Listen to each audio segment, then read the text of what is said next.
Of those 10 things you've mentioned, could you now tell us which is considered to be the most serious and sinful act which invalidates the fast?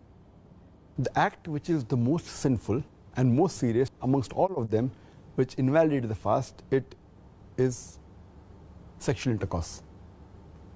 That when you have sexual intercourse and when the two private parts meet, then your fast is invalidated, whether ejaculation takes place or not.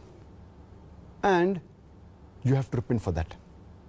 You have to complete the fast for that day and you have to make it up later, and you have to pay a penalty, that's kafara. According to the Sahih Hadith, in which a beloved Prophet said, it's mentioned in Sahih Bukhari, volume number 3, in the book of fasting, Hadith number 1936, where a man comes to the Prophet and says that I am ruined. Oh Prophet, I am ruined. The Prophet says, what is the matter?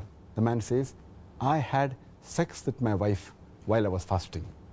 So the Prophet says that, can you free a slave? So the man says, no, I cannot. Then the Prophet asks, can you fast consecutively for 2 months? Can you fast continuously for 60 days? The man says, no, I cannot. Then the Prophet says that, can you feed 60 poor people? And the man says no, and the hadith continues.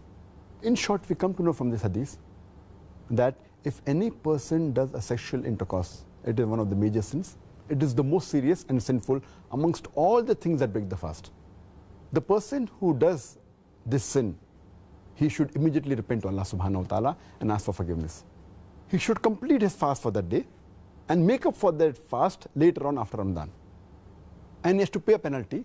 And the penalty we come to know from the hadith is that he either frees a slave if he can, if he does not have the money to free the slave, or he cannot find a slave to free, then he should fast for 2 consecutive months. Fast for 60 days. If he cannot do that also, then he should at least feed 60 poor people. And these are the 3 options that have been given for a person to pay as a penalty, as a kafara.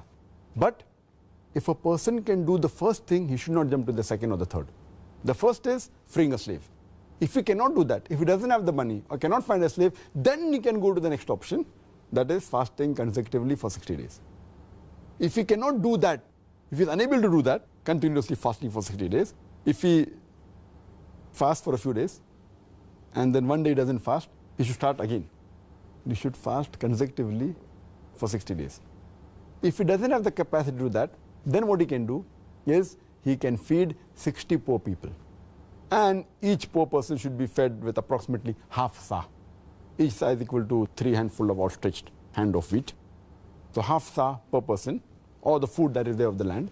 So 60 poor people you should feed. This is the kafara, the penalty for a person who breaks a fast by having a sexual intercourse.